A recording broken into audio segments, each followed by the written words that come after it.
Կանադայի վարչապետ Մարկ Քարնին հայտարարել է ապրիլի 28-ին կայանալիք արտահերթ խորհրդարանական ընտրությունների մասին։ Ես պարզապես խնդրեցի Կանադայի գլխավոր նահանգապետ Մերի Սայմոնին ցրել խորհրդարանը եւ ընտրություններ նշանակել ապրիլի 28-ին։ Նա համաձայնեց, ասել է Քարնին ազգային հեռուստատեսությամբ հեռարձակված հատուկ ուղերձում։ ԱՄՆ-ն մտադիր է ստիպել Իրանին ամբողջությամբ հրաժարվել իր միջուկային ծրագրից, եթե նա չհամաձայնի, ապա Թեհրանը կբախվի հետևանքների։ Այս մասին հայտարարել է ԱՄՆ ազգային անվտանգության հարցերով խորհրդական Մայք Ուելսը։ Նա ասել է, որ Իրանի կողմից միջուկային զենք ձեռք բերելը սպառազինությունների մրցավազքի մեջ կներքաշի ամբողջ Մերձավոր Արևելքը, ինչը բացարձակապես անընդունելի է ԱՄՆ ազգային անվտանգության համար։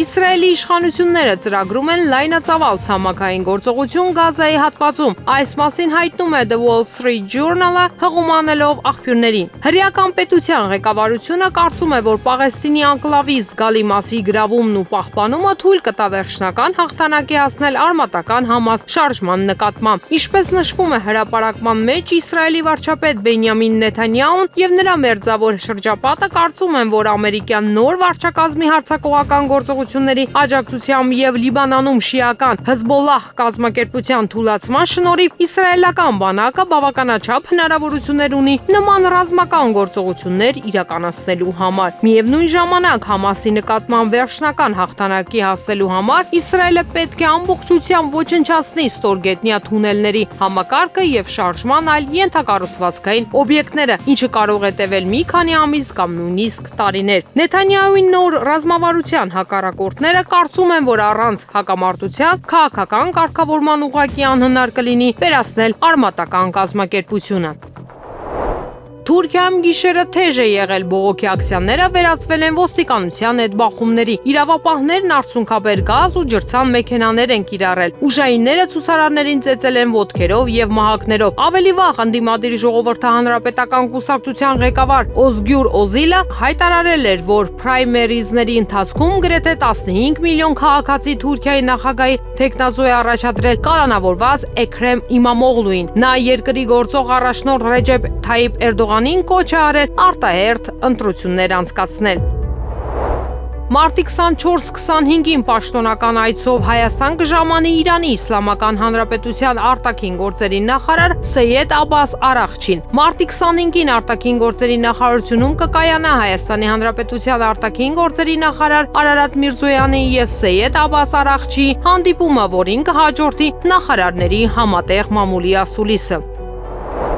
Բելգիայի Դաշնային խորհրդարանի արտաքին հարաբերությունների հանձնաժողովի նախաձեռնությամբ ապրիլի 2-ին տեղի կունենա լսումներ Լեռնային Ղարաբաղի վերաբերյալ բանաձևի նախագծի շուրջ։ Բրյուսելում Armen Press-ի թղթակցի փոխանցման բանաձևի նախագիծն ամիսներ առաջ առաջարկել են դաշնային падգամավորներ Էլս Վան Հուֆը եւ Միշել դը Մագեդի կողմից։ Բանաձևի նախագիծը ներկայացրած բելգիացի դաշնային падգամավոր Էլս Վան Հուֆը Armen Press-ի թղթակցի հետ զրույցում նշել է, որ շատ է կարևորում փաստը, որ Բելգիան աջակցի Հայաստանին, մի երկրի, որը կիսում է ժողովրդավարության իրավունքի գերակայության եւ միջազգային իրավունքի նկատմամբ հարգանքի նույն արժեքները։ Ես խորապես ցնցված էի Լաչինի միջանցքի շրջափակումից, Ադրբեջանի հետագա ագրեսիայից ընդդեմ Արցախի ժողովրդի եւ Ադրբեջանի շարունակական ագրեսիվ ռետորաբանություններից ընդդեմ Հայաստանի։ Բելգիան եւ Երևանը պետք է ճնշում գործադրեն Ադրբեջանի վրա, որպեսզի այն լիովին հարգի Հայաստանի տարածքային ամբողջականությունն ու ինքնիշխանությունը եւ անկեղծորեն աշխատի կայուն խաղաղության հաստատման ուղղությամբ։ Եթե Ադրբեջանը շարունակի խախտել միջազգային իրավունքը, անհրաժեշտ է, որ եվրոպական մակարդակում սահմանափակումներ կիրառվեն եւ ԵՄ-ի հետ հարաբերությունները Ադրբեջանի հետ վերանայվեն։ Սա է իմ բանաձևի կոչը, ասել է Էլս Վան Հուֆը։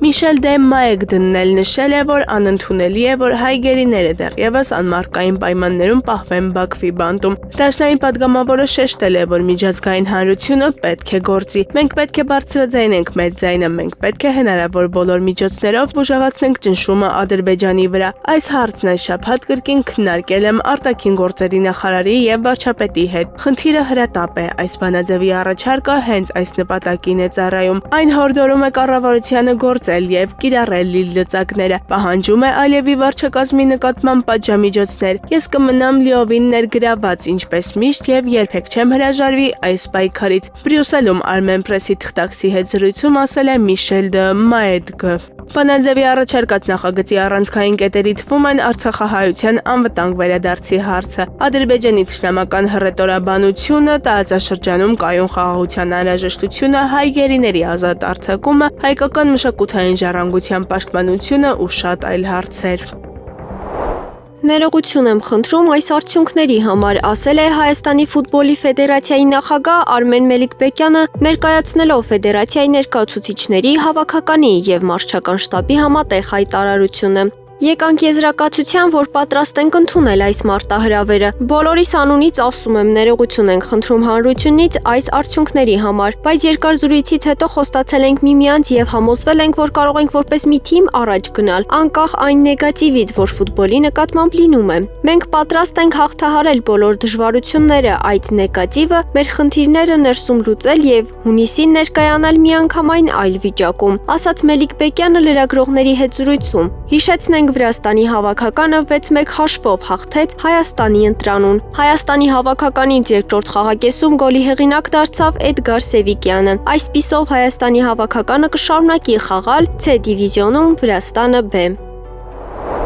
Վերջին 5-6 օրերի ընթացքում Ադրբեջանը համակարգված ձևով խախտում է հրադադարի ռեժիմը, տարբեր ուղղություններով ակտիվություն ցուցաբերելով եւ փորձելով այդ խախտումները վերագրել հայկական կողմին։ Արձագանքում է ԱԺ պատգամավոր Տիգրան Աբրահամյանը։ Ըստ նրա, ՊՆ արձագանքն այն մասին, թե իրենք հաղորդագրություններ են տալիս միայն վտանգավոր կրակոցների ժամանակ, պարզ լեզվով ասած նշանակում է, որ խախտումներ կան, բայց դրանք անկանոն բնույթ են կրում։ Սահմանագծի այն ուղղությունները, որտեղ այս օրերին Ադրբեջանն ակտիվ է, արձանագրվել է մի օրինաչափություն։ Դրանք բոլոր տեղերում արձանագրվում են գրեթե նույն ժամերին եւ նույն պարբերականությամբ, ինչը եւս ապացուցում է, որ դրանք համակարգային եւ ծրագրավորված բնույթ են կրում։ Իշխանությունը սխալ, ես կասեի, նույնիսկ վտանգավոր դիրք է բռնել դրանք հաղորդագրություններով չփոխանցելու առումով, որովհետև եւ բանակցային առանձնահատկությունների եւ հանրության հետ ճիշտ հարաբերությունների կառուցման եւ օբյեկտիվ իրադրային գնահատականների տեսանկյունից ճիշտը պաշտոնական տեղեկատվություն փոխանցումն է, գրել է նա։ Պատգամավորն ընդգծում է, որ Ադրբեջանը այս քայլով տարբեր խնդիրներ է ստեղծում, որոնցից Աբրահամյանն առանձնացնում է 3-ը։ Առաջին սպառնում է, որ Հայաստանի կողմից իր հաջորդ պայմանները չկատարելը կբերի առաջնագծի տաքացմանը։ Երկրորդ, իր պահանջների կատարման նպատակով ճնշում եւ ահաբեկչության մեթոդներ գործադրում սահմանամերձ բնակավայրերի բնակիչների վրա, դրանով իսկ փորձելով ազդել ողջ հասարակության վրա։ Երրորդ, թշնամու անկանոն գրակահերթերին չարձագանքելը իր մեջ ռիսկեր է պարունակում, բացասական ազդեցություն թողնելով զորքերի բարոյահոգեբանական վիճակի վրա։ ՊՆ-ի իր չարձագանքելն անուղղակի հիմնավորում է սադրանքների առիթ տալու հանգամանքով, ինչի հետ համաձայն չեմ, որովհետև եթե Ադրբեջանը նպատակ դնի սրել իրադրությունը եւ սադրանքների գնալու, ապա նա անպայման առիթը կգտնի, նշել է պաշտոնյան։ Ուկրաինական եւ ամերիկյան պատվիրակությունները նախորդին հանդիպում են անցկացրել Սաուդյան Արաբիայի մայրաքաղաք Էր-Ռիդայում։ Կողմերի միջև զրույցը կառուցողական է եղել։ Այս մասին սոցցանցերում հայտնել է Ուկրաինայի պաշտպանության նախարար Ռուստեմ Ումերովը։ Զրույցը եղել է կառուցողական եւ բովանդակալից։ Մենք քննարկել ենք առանցքային հարցեր, մասնավորապես էներգետիկայի ոլորտում, նշել է նա։ Ումերովն ասել է, որ Ուկրաինայի նախագահ Վլադիմիր Զելենսկիի խնդիրն է հասնել արժանապատիվ եւ տևական խաղաղության, պետության, ժողովրդի եւ հետեւաբար ամբողջ Եվրոպայի համար։ Մենք աշխատում ենք, որպեսզի սա իրականություն դառնա, եզրափակել է նա։ Հանդիպումից առաջ Ումերովը գրել էր, որ բանակցությունների սեղանին են էներգետիկ օբյեկտների եւ ենթակառուցվածքների անվտանգության վերաբերյալ առաջարկներ։ Նախորդին ավելի վաղ հանդիպմանը նաև Ուկրաինայի նախագահ Վլադիմիր Զելենսկին էր անդրադարձել։ Այսօր Սաուդյան Արաբիայում ուկրաինական եւ ամերիկյան թիմերի երկրորդ հանդիպումն է։ Այս անգամ այն ավելի տեխնիկական մակարդակի է։ Մեր զինվորականները, դիվանագետները, էներգետիկայի նախարարության ներկայացուցիչները, նշել էր Զելենսկին։ Այսօր Սաուդյան Արաբիայում նաև սպասվում է Ամերիկայի Միացյալ Նահանգների եւ Ռուսաստանի Դաշնության պատվիրակությունների հանդիպումը։ Հայաստանի ֆուտբոլի ազգային հավաքականի գլխավոր մարզիչ Ջոն Վան Ցխիպը հետխաղի ամամուլի ասուլիսի ժամանակ նշեց, որ առաջին հերթին ուզում է ներողություն խնդրել հայ ժողովրդից, երկրպագուներից, երբ հանդիպումը սկսում ես այսպես երրորդ րոպեին գոլ ընդունելով, հետո երկրորդը, երրորդը կորցնելով հաճախ գնդակը, այսպիսին պետք է լինի արդյունքը։ Այսպիսի արդյունքն անընդունելի է, գոլերի մեծամասնությունը անհատական սխալների հետևանքով էր, ասաց նա։ Հիշեցնենք, որ երեկ UEFA ազգերի լիգայի անցումային Play-off շրջանակում Թբիլիսիում կայացած Հայաստան-Վրաստան խաղն ավարտվեց Հայաստանի պարտությամբ 6-1 հաշվով։ Խաղից հետո վրացի երկրպագուները իրար են նետել հայ երկրպագուների ուղղությամբ։ Մարզադաշտում միջադեպին անդրադարձել է գենդերային ուսումնասիրությունների մագիստրոս, ակտիվիստ գենդերային ներկայացումների եւ կինոմատոգրաֆում կանանց դերի ֆեմինիստական քննադատության փորձագետ Թամթա Թարաշվիլին վերջինս գրառում է կատարել սոցիալական կայքում գրելով, որ հայերը 10-0 հաղթեցին մեզ հյուրընկալությամբ, մշակույթով, էթիկայով եւ մարդկային հատկանիշներով, խայտառակություն եւ ամոթ, թող գոնե հավաքականը կամ ֆեդերացիան արձագանքեն այս ամենին եւ ներողություն խնդրեն հայկական կողմից։ Բելգիայի Դաշնային խորհրդարանի արտաքին հարաբերությունների հանձնաժողովի նախաձեռնությամբ ապրիլի 2-ին տեղի կունենան լսումներ Լեռնային Ղարաբաղի վերաբերյալ Բանաձևի նախագծի շուրջ։ Բրյուսելում Armenpress-ի թղթակցի փոխանցմամբ Բանաձևի նախագիծն ամիսներ առաջ առաջարկվել է Դաշնային падգամավորներ Էլս Վան Հուֆիի եւ Միշել դը Մայեգդի կողմից։ Բանաձևի նախագիծը ներկայացրած բելգիացի Դաշնային падգամավոր Էլս Վան Հուֆը Armenpress-ի թղթակցի հետ զրույցում նշել է. «Շատ է կարևորում փաստը, որ Բելգիան աջակցի Հայաստանի մի երկրի, որը կիսում է ժողովրդավարության, իրավունքի գերակայության եւ միջազգային իրավունքի նկատմամբ հարգանքի նույն արժեքները։ Ես խորապես ցնցված էի Լաչինի Միջանցքի շրջափակումից, Ադրբեջանի հետագա ագրեսիայից ընդդեմ Արցախի ժողովրդի եւ Ադրբեջանի շարունակական ագրեսիվ հռետորաբանությունից ընդդեմ Հայաստանի։ Բելգիան եւ Եվրոպան պետք է ճնշում գործադրեն Ադրբեջանի վրա, որպեսզի այն լիովին հարգի Հայաստանի տարածքային ամբողջականությունն ու ինքնիշխանությունը եւ անկեղծորեն աշխատի կայուն խաղաղության հաստատման ուղղությամբ։ Եթե Ադրբեջանը շարունակի խախտել միջազգային իրավունքը, անհրաժեշտ է, որ եվրոպական մակարդակում սահմանափակումներ կիրառվեն եւ Եվրամիության հարաբերությունները Ադրբեջանի հետ վերանայվեն»։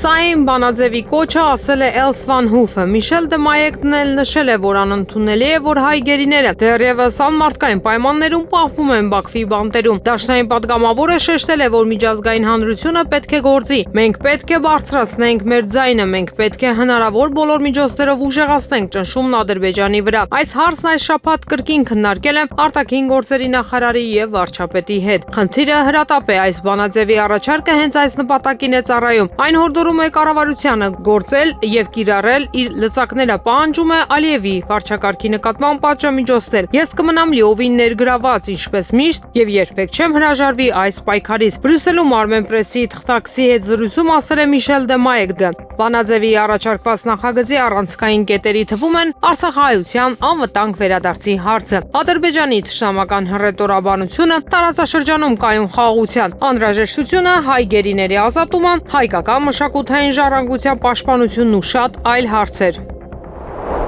Պարտաշենի հանրակացարանների բնակիչները կրկին Երևանի քաղաքապետարանի շենքի մոտ են։ Նրանք բողոքի ակցիա են իրականացնում, պահանջելով հանդիպում քաղաքային իշխանությունների հետ։ 1.5 ժամ սպասելուց հետո քաղաքացիները որոշեցին փակել Արգիշտի փողոցը։ 2018 թվականին Փաշինյանը պարտադրում էր փողոց փակել, որ ինքը նստի աթոռին, որ մեր մասին հոգ տանի, հիմա լայախ չի անում ժողովրդի հարցերով, զբաղվի, հիմա մենք ենք փակում փողոց, որ բարեհաճի ժամանի, հայտարարեց քաղաքացիներից մեկը։ Ոստիկանները փորձեցին խոչընդոտել, թույլ չտալով, որ կանայք փողոց փակեն։ Խաբեբա Ավինյան, դուրս արի ու պատասխան տուր, հայտարարեցին քաղաքացիները։ ԱՄՆ նախագահի հատուկ բանագնաց Ստիվեն Ուիտկովը Fox News-ին տված հարցազրույցում խոստովանել է, որ ԱՄՆ-ն կարող է որոշակի հանգամանքներում ռազմական գործողություններ սկսել Իրանի դեմ։ Նրա խոսքով Դոնալդ Թրամփը կարծում է, որ Իրանը չպետք է միջուկային ռումբ ունենա։ Մենք չպետք է ամեն ինչ լուծենք ռազմական ճանապարհով, բայց դա չի նշանակում, որ եթե մեզ մղեն ինչ-որ կետի, մենք չենք դիմի ռազմական գործողությունների, ասել է Ուիտկովը։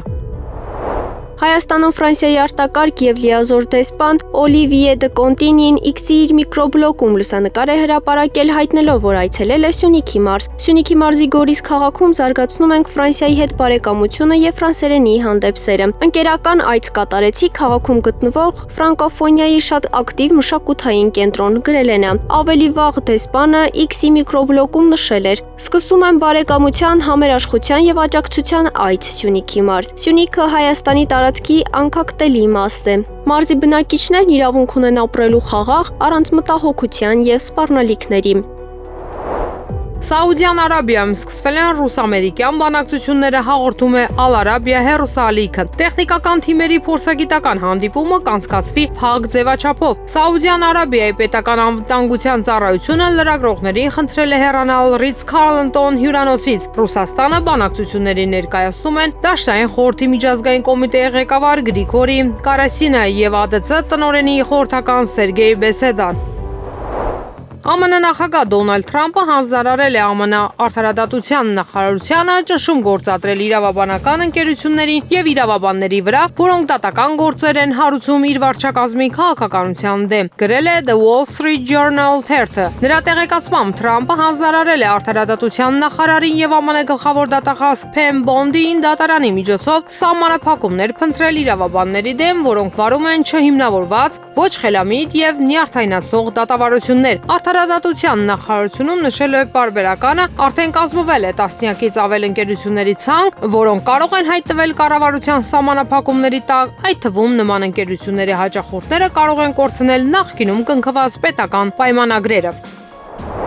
Քրեական հանցանքի համար դատվատությունը կարող է Ամերիկայի Միացյալ Նահանգներ մուտք գործելու հնարավորությունից ձեզ մեկ ընդմիշտ զրկել։ Այս մասին հայտնում են Հայաստանի Հանրապետությունում ԱՄՆ դեսպանատնից։ Նույնիսկ ոչ ծանր հանցանքը կարող է վիզայի մերժման պատճառ դառնալ։ Հյուպատոսական պաշտոնյաներին հասանելի են քրեական հաշվառումների տվյալները եւ նրանք դիտարկում են նախկին խախտումների եւ ձերբակալությունների մասին տվյալները։ Դիմումի մեջ եւ հարցազրույցի ընթացքում հայտնեք բացառապես ճշմարտությունը։ Սուտ ասելու պարագայում ձեր հանդեպ կսահմանվի մուտքի արգելք։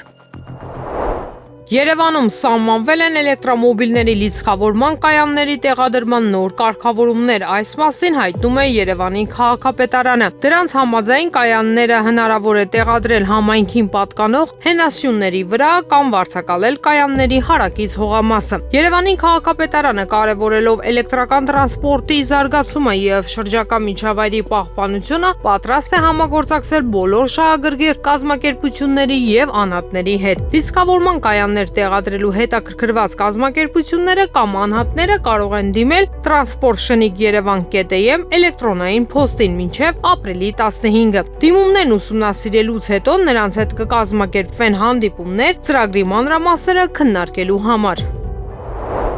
Պուտինը Թրամփին նվեր է փոխանցել ԱՄՆ հատուկ բանագնաց Սթիվ Ուիթքոֆն այդ մասին հայտնել է Թաքեր Կարլսոնին տված հարցազրույցում, նշելով, որ խոսքը ռուս հայտնի նկարչի նկարած դիմանկարի մասին է։ Ուիթքոֆի մյուս հայտարարությունները Ուկրաինայի ղեկավարությունը համաձայնել է, որ պետք է նախագահական ընտրություններ անցկացվեն։ Սև ծովում ռազմական գործողությունների դադարեցման մասին համաձայնագիրը կարող է ուժի մեջ մտնել հաջորդ շաբաթ։ Զելենսկին ընդունել է, որ Ուկրաինան չի դառնա ՆԱՏՕ-ի անդամ։ Ռուսաստանի եւ ԱՄՆ նախագահների հանդիպումը կարող է տեղի ունենալ առաջիկա ամիսներին։ ԱՄՆ-ն Ուկրաինայի հակամարտության կենտրոնական հարց է համարում Ռուսաստանին միացած տարածաշրջանների կարգավիճակը եւ դրան ճանաչումը միջազգային հանրության կողմից։ Վաշինգտոնն այս կետի շուրջ շատ դրական քննարկում է վարում Մոսկվայի հետ։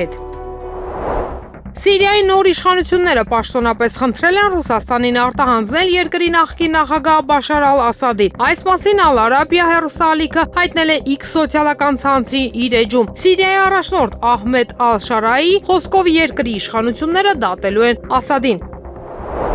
Թրամփը հրանգել է դաշնային գործակալություններին չեղարկել մի շարք քաղաքական գործիչների, այդ թվում նախկին նախագահ Ջո Բայդենի, նախկին փոխնախագահ Քամալա Հարիսի եւ նախկին պետքարտուղար Հիլարի Քլինտոնի գաղտնի տեղեկություններին հասանելիությունը։ Որոշել են, որ այլևս չի բխում ազգային շահերից, որպեսզի նշված անձիկ հասանելի լինեն գաղտնի տեղեկատվությանը, ասել է Թրամփը։ Դոնի Ռոստովում անօթաչու թռչող սարքն օդ է բարձրացել բազմաբնակարան բնակելի շենքի վրա։ Ռոստովի մարզինը անկապետի ժամանակավոր պաշտոնակատար Յուրի Սլյուսարը հայտնել է, որ ԱԹՍ-ի հարձակումից հետո պայթուն է տեղի ունեցել քաղաքի Պրոլետարսկի շրջանում բնակելի շենքի 17-րդ հարկում։ Երկու վիրավոր տեղափոխվել են հիվանդանոց, եւս մի քանի բնակիչների տեղում բուժօգնություն է ցուցաբերվել։ Բացի այդ, պայթյունի հետևանքով վնասվածքներ են ստացել շենքի ճակատն ու 6 բնակարան։ Մի քանի հարկերում կոտրվել են ապակիներն ու շրջանկարները։ Տեղի բնակիչների տարհանում չի իրականացվել։ Սլյուսարի խոսքով դրոնների հարձակումը հետ է մղվել նաև Սալսկի, Միլյարովսկի, Չերտկովսկի եւ Շոլոխովսկի շրջաններում։ ԱԹՍ-ի բեկորներին գնելու հետևանքով այնտեղ ոչ ոք չի տուժել։ Ռուսաստանի Դաշնության պաշտպանության նախարարությունը հայտարարել է, որ մարտի 22-ի գիշերը հոբ միջոցները Վորոնեժի, Բոլգորոդի, Ռոստովի, Վոլգոգրադի, Աստրախանի, Բրյանսկի, Կուրսկի, Սամարայի շրջանների, ինչպես նաև Սև եւ Ազովի ծովերի ջրային տարածքների վրա խոցել են 47 անօթաչու թռչող սարք։ ԿՊԱ-ական պատգամավոր Անդրանիկ Քոչարյանը հերթական անգամ աչքի է ընկել իր պահվածքով։ Վերջինս լրագրողների հետ ճեպազրույցում թիրախավորել է Tribune.am կայքի լրագրող Ղրիփսիմե Ջեբեջյանին, որը դժվար է որակել քաղաքավարության սահմաններում։ Հաջորդ օրը ԱԺ պաշտպանության եւ անվտանգության հարցերի մշտական հանձնաժողովի նիստում Հայաստան խմբակցության պատգամավոր Գեղամ Մանուկյանը անդրադարձավ հանձնաժողովի ԿՊԱ-ական նախագահ Անդրանիկ Քոչարյանի անթույլատրելի պահվածքին լրագրողի նկատմամբ։ Իդեպ սա առաջին դեպքը չէ, երբ Քոչարյանը վիրավորում ու պիտակավորում է խորհրդանում աշխատող լրագրողին։ Ուղղակի շատ կարևոր հարց է պաշտպանության ոլորտի, բայց չեմ կարող չանդրադառնալ։ Երեք մեր հանձնաժողովի նիստից հետո ազգային ժողովի տարածքում այս միջանցքում տեղի ունեցել խայտառակագույն երևույթ։ Հերթական անգամ պաշտպանության հանձնաժողովի նախագահ Անդրանիկ Քոչարյանը վիրավորել է լրագրողի, ոչ միայն լրագրողի, վիրավորել է նաև սեռով պայմանավորված։ Սա ուղղակի դառնում է անթույլատրելի, պարոն Պապիկյան, որպես քաղաքացիական պայմանագիր կուսակցության վարչության անդամ եմ։ Սա դառնում է անթույլատրելի, սա պետք է ունենա իր արձագանքը։ Տիկին Պողոսյան, ցավում եմ, որ երեկվանից քաղաքացիական պայմանագիր խմբակցության կին պատգամավորներից որևէ մեկը չարձագանքեց, թեև շատ հաճախ կանանց մասին թեկուզ փոքրիկ ակնարկը դառնում է բուն հակազդեցության։ Դիմում եմ լրագրողներին։ Բավական է այլևս հանդուրժ եք ազգային ժողովում ձեր դեմ ուղղված բոլոր այդ հարձակումները։ Բոյկոտեք Անդրանիկ Քոչարյանին, բոյկոտեք այն բոլոր պատգամավորներին, որոնք ձեզ վիրավորում են։ Բագրատ Սրբազանի ասածը ես կրկնել եմ։ Չէ, մի րոպե, Հիմա ես խանգարեցի։ Ես մեր լրագրողներին ասում եմ կրկնվել է Բագրատ Սրբազանի ասածը։ Սրբազան բառը հիմա ես օգտագործում եմ միտումնավոր։ Ես երեք ասել եմ հոգևորական, բայց հիմա ասում եմ Սրբազան, եթե դուք դեմ եք Սրբազանի ասածին, իսկ դրա մեջ որևէ վիրավորական բան չկա, որևէ ընդամենը ես արձանագրել եմ, որ պետքա խոսքը օգտագործելուց լինի մաքուր։ Եթե դուք դրա մեջ ինչ եք պատկերացնում, դա ձեր խնդիրն է։ Ես պատկերացրել եմ մաքուր խոսքի դրսևորում։ Շնորհակալ եմ, սկսում ենք նիստը։ Սրբազանին եթե կրկնում եք, կրկնեք նաև Դուք Սրբազանին դեմ չեք եղել ասածին, որ Նիկոլը պետք է հեռանա։ Դուք Սրբազանի ասածին չեք դիմադրել, հիմա լրագրողներին այսպես մանիպուլատիվ ինչ որ հայտարարություններ եք անում։ Խոսքը վերաբերվել է խոսքի մաքրությանը։ Պարզ էր դա։ Եթե դուք սխալ բան եք հասկացել, ամեն մարդ մտածում է իր փչացվածության աստիճանով։ Սկսում ենք նիստը, շնորհակալություն։ Պարոն Քոչարյան, ներողություն ասելու փոխարեն հիմա ոչ դուք պարտավոր եք ներողություն խնդրել։ Դուք կնոջը անձնապես կնոջն եք վիրավորել։ Կնոջ մենք նիստ կանենք, բայց էլ որևէ քայլ անարձանք չպետք է լինի։ Առաջին դեպք չի, երբ որ դուք կնոջ Մի վարքյան, այդ դեպքում դուք ինչ եք պատկերացնում։ Այո, կխոսանք ինչ որ։ Դե ուրեմն եկեք նիստ անենք։ Ես հասկանում եմ ինչիներ ուղղացա, բայց դուք սխալ ուղու վրա եք։ Իմ ասածը խոսքի մաքրությանն է վերաբերվել։ Չեք հասկացել, գնացեք նոր լսեք։ Հարկ է նկատել, որ Քոչարյանի պահվածքը նմանօրինակ առաջին դեպքը չէ։ Նա պարբերաբար է ագրեսիվ դիրքավորվում լրագրողների նկատմամբ։ Փաստերթի փոխանցմամբ նա Փաշինյանի իշխանության միակ ներկայացուցիչը չէ, որ բացահայտ թշնամական ու ագրեսիվ պահվածք կամ վերաբերմունք է դրսևորում լրագրողների նկատմամբ։ Առանց շատ հեռու գնալու կարելի է հիշել թեկուզ ԱԳ նախարարի պաշտոնը զբաղեցնող Արարատ Միրզոյանի վերջերս դրսևորած անհարգալից վարքը։ Փաստերթը նաև գրում է, որ լրագրողների իսկ մեծ հաշվով նաև հանրության նկատմամբ անհարգալի, ցինիկ, ագրեսիվ պահվածքը այդ կուսակցության Փաշինյանի գլխավորած իշխանության դեմքն ու նկարագիրն են դարձել։ Ու պատահական չէ, որ ոչ մի ԿՊԱ-ական անգամ փորձ չարեց դատապարտել պահվածքը։ Էլ չենք խոսում այն մասին, որ իրեն հարգող որևէ կուսակցություն այդ կերպ իրեն դրսևորած կուսակցականին կհորդորել բայր դնել պատգամավորական մանդատը։ Դե առնվազն SMS կուղարկեր կուսակցության ղեկավարը, որ համատեղության կարգով նաև վարչապետ է, գրում է Փաստ թերթը։ Հիշեցնենք, որ Անդրանիկ Քոչարյանը լրագրողների հետ ճեպազրույցում Tribune.am կայքի լրագրող Ռիփսի Մեջաբենջյանին ասել է. «Ես առաջնորդվում եմ հոգևորականի այն առաջարկով, որ ձեզ արեց, մաքրեք ձեր շրթունքները»։ Դեպքից հետո իրավապաշտպան Ժաննա Ալեքսանյանը Facebook-յան իր էջում գրառում է կատարել, որում նշում է, որ խիստ դատապարտելի է Ազգային ժողովում Անդրանիկ Քոչարյանի վիրավորական պահվածքը լրագրողի նկատմամբ։ Նա վիրավորեց Ռիփսի Մեջաբենջյանին ոչ միայն որպես լրագրողի, այլև որպես կնոջ։ Ինչպես եք խոսում լրագրողի հետ, այս հարցին Պաշտոնյան պատասխանեց լրագրողի չէ, Տիկին Ջեբեջյանի։ Եթե լրագրող չէ Ջեբեջյանը, ապա ինչ գործ ունի ԱԺ-ում։ Եթե լրագրող չէ, ինչ իրավունքով եք վիրավորական տոնով խոսում Տիկին Ջեբեջյանի հետ։ Այն էլ տեսախցիկների առաջ։ Անդրանիկ Քոչարյանը պետք է բացատրություններ տա եւ ներողություն խնդրի լրագրողից նման պահվածքի համար, գրել է Ժաննա Ալեքսանյանը։ Մեդիա փորձագետ Տիգրան Քոչարյանը եւս անդրադարձել է թեմային, գրելով, որ խիստ դատապարտում է Անդրանիկ Քոչարյանի վարքագիծը, բառապաշարը եւ պահվածքը։ Ուղղակի մի բան չեմ հասկանում։ Անդրանիկ Քոչարյանին մոտենալու իմաստը ընդհանրապես որն է։ Ինչ նոր բան պետք է իրենից լսել կամ տեսնել։ Ինքն ամբողջապես ու բարոյապես սպառված կերպար է, գրել է մեդիա փորձագետը։ Լրագրող Հակոբ Կարապետյանն էլ իր Facebook-յան էջում գրել է, որ ոչ մի հույս չունի, որ ԿՊԱ-ական պատգամավորները դատապարտելու են Անդրանիկ Քոչարյանին իր լպիրշ պահվածքը կին լրագրողի հետ շփման ընթացքում։ Չունեն, որովհետև նրանք այդ նույն պատգամավորի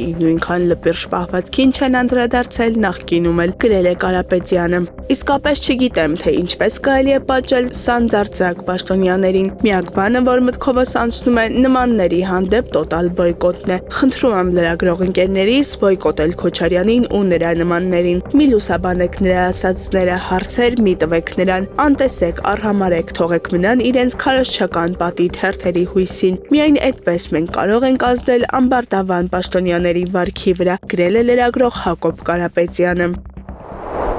Արցունքաբեր գազ, ջրցան մեքենաներ, բախումներ ոստիկանության հետ, իրավիճակը Թուրքիայում չի հանդարտվում։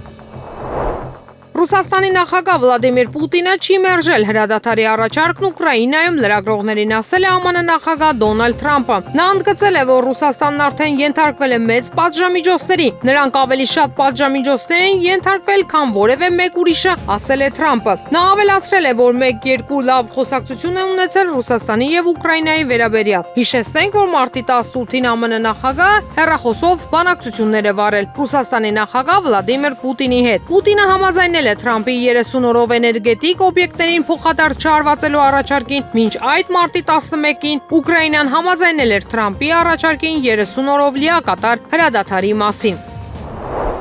ԱՄՆ-ն ողջունում է Հայաստանի եւ Թուրքիայի միջև համագործակցությունը Մարգարե Ալիջան անցակետը ժամանակավոր բացելու հարցում, հնարավորություն տալով Հայաստանի Հանրապետությանն մարդասիրական օգնություն ցուցաբերել սիրիացի ժողովրդին։ Ահա թե ինչպես է Հարավ Կովկասում համագործակցությունը օգուտ բերում ողջ տարածաշրջանին։ Այս մասին ասել է ԱՄՆ պետքարտուղարության եվրոպական եւ եվրասիական գործերի բյուրոյի ղեկավար Լուի Բոնոն։ Ստամբուլում արգելքից հետո Թուրքիայի իշխանություններն այս անգամ արգելել են բողոքի ակցիաներն Անկարայում եւ Իզմիրում։ Ըստ թուրքական լրատվամիջոցների մարտի 21-ից 25 տնկած ժամանակահատվածում այս քաղաքներում ցանկացած հավաք եւ միջոցառում արգելված է։ Ավելի վաղ Ստամբուլում բողոքի ակցիաներն ու հավաքները արգելվել էին մարտի 19-ից 23-ը։ Նշենք, որ Ստամբուլի քաղաքապետարանի նախագահ Էքրեմ İmamoğlu'ի ձերբակալությունից հետո ժողովրդի հանրապետական կուսակցության կոչով Թուրքիայի տարբեր շրջաններում Ստամբուլում, Անկարայում, Իզմիրում բողոքի ակցիաներ են սկսվել։ Դրանք ուղեկցվել են ոստիկանների հետ բախումներով։ Իշխանությունները հաղորդում են 16 ոստիկանի վիրավորվելու ու բազմաթիվ քաղաքացիների ձերբակալությունների մասին։ Հարավային Կովկասի եւ Վրաստանի ճգնաժամի հարցերով Եվրամիության հատուկ ներկայացուցիչ Մագդալենա Գրոնոն հանդիպել է Չեխիայի արտաքին գործերի նախարար Յան Լիպավսկու հետ։ Ինչպես հաղորդում է ԱՊԱ-ն, այս մասին ասվում է X-ի հրապարակման մեջ։ Եվրամիության հատուկ ներկայացուցիչը նշել է, որ հանդիպումների ընթացքում հիմնական շեշտը դրվել է տարածաշրջանում խաղաղ գործընթացի եւ Հայաստան-Ադրբեջան հարաբերությունների կարգավորման վրա։ Գրոնոն Լիպավսկու հետ քննարկել է Հայաստանի եւ Ադրբեջանի միջև երկխոսությանը, Եվրամիության շարունակական աջակցության կարևորությունը։ Նա նաև նշել է խաղաղության համաձայնագրի շուրջ բանակցությունների ավարտից հետո անցած շաբաթ արված հայտարարությունների կարևորությունը։ Հայաստանի մարմնամարզության հավաքականի առաջատար Արթուր Դավթյանը ոսկե մեդալ է նվաճել Թուրքիայի Անտալիա քաղաքում անցկացվող աշխարհի գավաթի խաղարկության 3-րդ փուլում։ Դավթյանը չեմպիոնի կոչմանն արժանացել է հենացատկի վարժությունում։ Օխը արծաթե եւ բրոնզե մեդալակիրը որակավորման փուլում 14.473 միավոր էր վաստակել։ Հայաստանի մյուս ներկայացուցիչ Վահագն Դավթյանն էլ հանդես կգա օղակների վարժության եզրափակում։ Որակավորման փուլում նա վաստակել էր 14,000 միավոր։ Իսկ այժմ եղանակի մասին օդի ջերմաստիճանը կբարձրանա 11-ից 14 աստիճանով։ Եղանակը Երևանում մարտի 24-ին, ցերեկը +11-ից 13, երեկոյան +4-ից 6 եւ գիշերը 0-ից -2 աստիճան։